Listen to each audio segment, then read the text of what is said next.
राज्य कर्मचारी संयुक्त परिषद के अध्यक्ष जे.एन. तिवारी ने आज संयुक्त परिषद के कार्यालय में एक प्रेस वार्ता कर कर्मचारियों की समस्याओं पर विस्तार से चर्चा किया।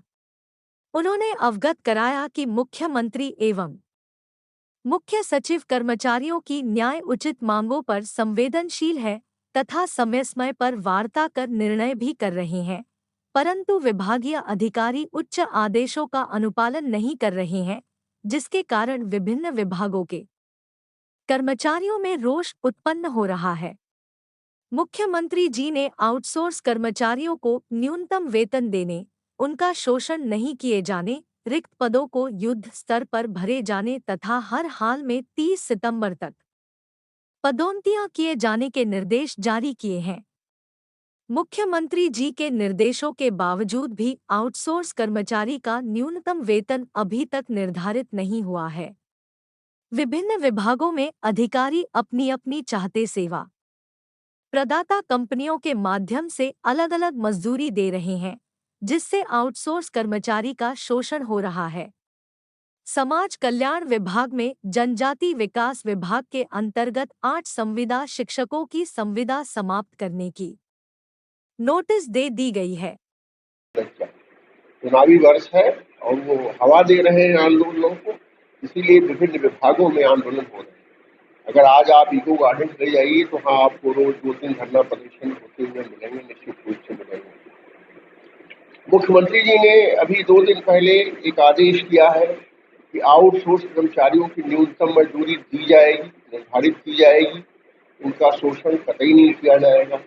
जब मुख्यमंत्री जी से हम मिले थे आज से 15 दिन पहले, तो ये मुद्दा हमने उठाया था कि आउटसोर्स कर्मचारियों का शोषण हो रहा है, उस पर उन्होंने आदेश किया। लेकिन स्थिति क्या है कि अभी तक श्रम विभाग ने और सूक्ष्म लघु मध्यम उद्योग विभाग ने आउटसोर्स कर्मचारियों की न्यूनतम मजदूरी का निर्धारण नहीं किया।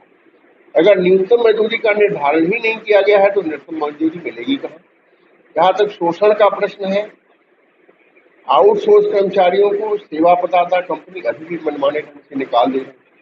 780 आउटसोर्स कर्मचारी ITI विभाग के हैं, जिनको 2 साल पहले निकाल दिया गया, जबकि आदेश है कि कोई आउटसोर्स कर्मचारी सेवा प्रदाता कंपनी के बदलने के साथ निकाला नहीं जाएगा। लेकिन उच्च आदेश को, चाहे वो मुख्यमंत्री का आदेश हो, मुख्य सचिव का आदेश हो, अधीनस्थ अधिकारी मानने को तैयार नहीं है, तो जाहिर बात है कर्मचारियों में संतोष है। अभी लेटेस्ट घटना है 28 अगस्त की। जनजाति विकास विभाग है, एक बड़ा महत्वपूर्ण विभाग है, सरकार की प्राथमिकता का विभाग है। सरकार हर एक को शिक्षा देने के लिए तत्पर है, उतारू है कि समाज के आखिरी पायदान तक शिक्षा जाए। उस जनजातीय विकास में 8 संविदा शिक्षकों की संविदा अचानक समाप्त कर दी गई। नोटिस उनको दिया गया कि 1 महीने के बाद आपकी संविदा जो है समाप्त कर दी जाएगी। तो एक तरफ मुख्यमंत्री जी कह रहे हैं कि संविदा कर्मचारियों का आउटसोर्स कर्मचारियों का शोषण नहीं होगा सॉरी, दूसरी तरफ विभागीय अधिकारी लगातार शोषण का कार्य कर रहे हैं। इसी तरह से एक फार्मासिस्ट है समाज कल्याण विभाग का, जनजाति विकास विभाग का, उसकी संविदा इन्होंने समाप्त करने का निर्णय ले लिया है। वो उसकी गलती क्या है कि उसका एक्सीडेंट हो गया, मानसिक रूप से वो विक्षिप्त हो गया, बीमार हो गया। अब जो अधिकारी जांच करने गया वो मानसिक रूप से बीमार है, उसका न्यूरो में इलाज चल रहा है और उसको अधिकारी कहते हैं कि ये दारू पी करके आता है। आप सभी जानते हैं कि जो मानसिक बीमारियां होती हैं या जो न्यूरो की बीमारियां होती हैं, उसमें कुछ दवाएं ऐसी दी जाती है जो सेडेशन का काम करती हैं, और उस सेडेशन में अगर कोई अधिकारी ये जा करके निष्कर्ष निकाल ले कि ये दारू पी की ड्यूटी कर रहा है, तो निश्चित रूप से वो शोषण की तरफ ही चल रहा है। इस तरह से ये चीजें हैं। रिक्त पद हजारों की संख्या में खाली पड़े हैं। चिकित्सा स्वास्थ्य विभाग में लगातार हम कोशिश कर रहे हैं रिक्त पद भरेगा। मुख्यमंत्री जी कह रहे हैं, अभी फिर उन्होंने कहा कि रिक्त पदों को युद्ध स्तर से भरा जाए, लेकिन सुन कौन रहा है? सवाल तो ये है ना। मुख्य सचिव ने 3 आदेश कर दिए कि 30 सितंबर तक पदोन्नत कर दी जाए। खाद्य रसद विभाग में 2016 से आज तक पदोन्नति नहीं हुई। बताइए, 7 साल हो गया पदोन्नत नहीं हुई, पदोन्नत के सैकड़ों पद खाली पड़े हुए। यही स्थिति स्वास्थ्य विभाग की है, यही स्थिति अन्य विभागों की है, वन विभाग की है, पंचायती राज विभाग की है, लोक निर्माण विभाग की है, सिंचाई विभाग की है, समाज कल्याण विभाग की है। जहां देखिए वहां ये स्थिति बनी हुई है। तो ये कुल मिलाकर के स्थितियां आंदोलन की तरफ बढ़ रही हैं। वित्त विभाग है, हर चीज पर कुंडली मार के बैठा हुआ है। शासन से आदेश हमने कराया, मुख्यमंत्री जी के यहाँ बैठक करके आदेश कराया, मुख्य सचिव के यहाँ आदेश कराया कि जितनी वेतन विसंगतियां हैं उन वेतन विसंगतियों पर मुख्य सचिव समिति एक समय पर निर्णय ले लेगी। उसमें से अभी लैब टेक्नीशियन की है, फाइल एरिया इंस्पेक्टर की है, खाद्य रसद विभाग की है, आर्ट्स लिपिक की है, लिपिकीय संवर्ग की है।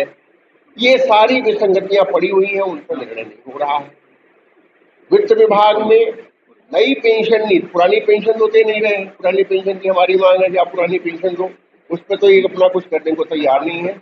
लेकिन नई पेंशन नीति में जो केंद्र सरकार संशोधन करती जा रही है, उन संशोधनों को भी आप नहीं लागू कर पा रहे हैं, जबकि इसका निर्णय हो गया है। केंद्र सरकार ने 2009 तक के जो कर्मचारी नियुक्त है, आप सबको मालूम है कि 2005 से पेंशन बंद हो गई है, लेकिन केंद्र सरकार ने कतिपय प्रतिबंधों के साथ 30 अक्टूबर 2009 तक के जो नियुक्त कर्मचारी हैं उनको पुरानी पेंशन योजना में ला करके रखा हुआ है। लेकिन उत्तर प्रदेश सरकार में इसका निर्णय नहीं हो रहा है। 50% पेंशन देने की बात है, उस पर निर्णय नहीं हो रहा है। तो इस तरह ये चीजें तमाम विभागों में, खाद्य रसद विभाग में कैडर रिव्यू का मामला है। कैडर रिव्यू को ऐसी समस्या नहीं है जिसमें कोई व्यक्ति इन्वॉल्वमेंट नहीं है, वो नहीं हो रहा है। पदोन्नत नहीं, एसीपी लोगों को नहीं मिल रहा है। आशा बहुएं हैं हमारे स्वास्थ्य विभाग में। मुख्यमंत्री जी ने जनवरी में पिछली साल 2022 में घोषणा कर दिया कि इनका मानदेय हम 750 से बढ़ा करके 1500 कर रहे हैं। घोषणा कर दिया कि वो कोई ऐसी समस्या नहीं है जिसमें कोई व्यक्ति इन्वॉल्वमेंट नहीं है, वो नहीं हो रहा है। पदोन्नत नहीं, एसीपी लोगों को नहीं मिल रहा है। आशा बहुएं हैं हमारे स्वास्थ्य विभाग में। मुख्यमंत्री जी ने जनवरी में पिछली साल 2022 में घोषणा कर दिया कि इनका मानदेय हम 750 से बढ़ा करके 1500 कर रहे हैं। घोषणा कर दिया, 1, 2, 4, 6 महीने इनको बढ़ा हुआ मानदेय मिला, उसके बाद वो मानदेय बढ़ा हुआ मिलना बंद हो गया। अब शासन स्तर से बात करिए तो शासन स्तर उसको दाएं बाएं घुमाता रहता है। तो प्रश्न ये उठता है, समाज कल्याण विभाग है, समाज कल्याण विभाग में 1100 संविदा शिक्षक है, उन शिक्षकों के नियमितीकरण के लिए 2 बार आदेश हो चुका है। अपर मुख्य सचिव कार्मिक के साथ वार्ता में हो चुका है, मुख्य सचिव के साथ हो गया है, अभी तक प्रस्ताव नहीं आया। बड़ी मुश्किल से संविदा कर्मियों की संविदा राशि में संशोधन का आदेश हुआ है, बट वो भी संविदा राशि में जो संशोधन का आदेश है उसको उन्होंने तात्कालिक प्रभाव से कर दिया है।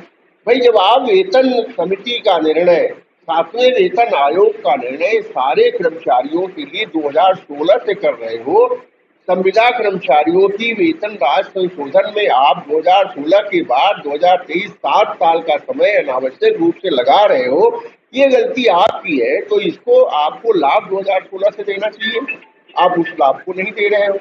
तो इस तरह की मनमानी चल रही है विभागों में, और विभिन्न विभागों के जो प्रशासनिक अधिकारी हैं कतई कतई नहीं चाह रहे हैं ये कर्मचारी खुशहाल रहे और उनकी समस्याओं का समय से निदान हो। इसीलिए मजबूर होकर के आज हमने ये प्रेस वार्ता बुलाई है, और इस प्रेस वार्ता के माध्यम से जो सरकार को हमने नोटिस दी है उस नोटिस को मैं सार्वजनिक करना चाहता हूँ। आप लोगों के माध्यम से सरकार को ये बताना चाहता हूँ, माननीय मुख्यमंत्री जी को बताना चाहता हूँ कि आप चाहे जितना जोर लगा लो, जो भी आप पारदर्शिता की बात करो, जीरो भ्रष्टाचार की बात करो, बट आपके अधीनस्थ विभागों के अधिकारी आपके भ्रष्टाचार उन्मूलन के कार्यक्रम में आपकी सहायता बिल्कुल नहीं कर रहे हैं। नतीजा ये है कि कर्मचारी भी परेशान है, आम आदमी भी परेशान है, और उन्हीं परेशानियों से परेशान होकर के मजबूर होकर के प्रदेश के जो 17 लाख 18 लाख राज्य कर्मचारी हैं, इन कर्मचारियों को आंदोलन पर उतरने पर मजबूर होना पड़ रहा है। ये चुनावी वर्ष है, सभी चाहते हैं, हमें लग रहा है कि लोग प्रशासनिक अधिकारी जो है सत्ता परिवर्तन चाहते हैं या क्या चाहते हैं कुछ समझ में नहीं आता है। मुख्यमंत्री जी के सामने जाकर के ऑल इज वेल करते हैं, लेकिन बाहर की स्थितियां अगर देखी जाए तो वो उचित नहीं है। इसलिए हम लोगों ने आंदोलन का निर्णय लिया है। 16 अक्टूबर से आंदोलन हमारा शुरू होगा। आंदोलन हमारा 4 चरणों में होगा। पहले चरण में 16 अक्टूबर से लेकर के 25 अक्टूबर तक जो हमारे जनपद में कार्यकर्ता हैं, जनपद के पदाधिकारी हैं, वो हर कार्यालय में जाएंगे और हर कार्यालय में जा करके भ्रमण करेंगे और कर्मचारियों में जागरूकता उत्पन्न करेंगे। उसके बाद 26 अक्टूबर से लेकर के 26 नवंबर तक प्रदेश स्तर के जो पदाधिकारी हैं, अध्यक्ष हैं, उपाध्यक्ष हैं, वरिष्ठ उपाध्यक्ष हैं, महामंत्री हैं, ये सारे पदाधिकारी मंडलों में और जनपदों में जाकर के पदयात्रा करेंगे, कार्यालयों का मंडलीय सम्मेलन करेंगे, पत्रकार वार्ता करेंगे और पत्रकार वार्ता के माध्यम से एक जन जागरण अभियान चलाएंगे। तृतीय चरण में प्रदेश का हमारा लाखों कर्मचारी, जिसमें प्रदेश में 2,22,000 अकेली आशा बहुएं हैं, आप समझ लीजिए कि 2,22,000 आशा बहुएं, इनके लिए ये न्यूनतम फिक्स मानदेय 3500 का हमने आदेश कराया है। और आज किसी को 1200 मिलता है, किसी को 1500 मिलता है, किसी को 1800 मिलता है। इनकी मजबूरी है। इनको सामाजिक कार्यकर्ता का दर्जा सरकार ने दिया, लेकिन आज इनको कर्मचारी से भी बदतर इनके साथ सलूक किया जा रहा है, इनको चतुर्थ श्रेणी से भी बदतर इनके साथ सलूक किया जा रहा है। तो ये सारी की सारी ये 2 लाख में से कम 50,000 इकट्ठी हुई है। ये 30 नवंबर को एक हमारा कार्यक्रम है और हम ये कार्यक्रम इको गार्डन पे नहीं करने वाले हैं। हम जाके कैद खाने में बंद होकर कार्यक्रम नहीं करेंगे। सरकार को हमारे साथ जो व्यवहार करना हो करे। हम विधानसभा पर धरना प्रदर्शन करेंगे, विधानसभा का घेराव करेंगे और माननीय मुख्यमंत्री जी को ये बताएंगे कि जो नीतियां आप बना रहे हो उन नीतियों से हम सहमत है, नीतियों में कोई दिक्कत नहीं है, पर नीतियों का अनुपालन जो नीचे के स्तर पर होना चाहिए वो नहीं हो रहा है, उसको आप सुधारिए। अगर उसको नहीं ऊपर से जो पास होता है वो अधिकारी लोग मतलब लागू नहीं कतई नहीं, 1% नहीं लागू हो रहा है। अब बता रहे हैं आपको कि आउटसोर्स है, आशा बहुओं का उदाहरण हम आपको दे रहे हैं कि शोषण नहीं होगा, न्यूनतम मानदेय कहाँ है? न्यूनतम मानदेय आप पूछिए ना मुख्यमंत्री जी से, मुख्य सचिव से कि क्या है न्यूनतम मानदेय आउटसोर्स कर्मचारी का। न्यूनतम मानदेय तय करने का जिम्मा किसका है? न्यूनतम मानदेय तय करने का जिम्मा श्रम विभाग का है और सूक्ष्म लघु मध्यम उद्योग विभाग का है। ये दोनों विभाग कुंडली मार के बैठे हैं। 2020 में जब जेम पोर्टल आया उत्तर प्रदेश में कि जेम पोर्टल के माध्यम से आउटसोर्स कर्मचारी रखे जाएंगे, तो उस जेम पोर्टल में ये व्यवस्था की गई कि 45 दिन के अंदर इनकी नियमावली सूक्ष्म लघु मध्यम उद्योग विभाग जारी कर देगा। 2020 से 2023 हो गया, 3 साल में नियमावली नहीं बनी है, कोई काम करने को तैयार नहीं है। चिकित्सा स्वास्थ्य विभाग में इलेक्ट्रीशियन है, कीट संग्रहकर्ता है, फाइलेरिया इंस्पेक्टर है, मलेरिया इंस्पेक्टर है। इनकी नियमावली 4 साल 5 साल से विभाग में लंबित पड़ी हुई नियमावली नहीं जारी हो रही है।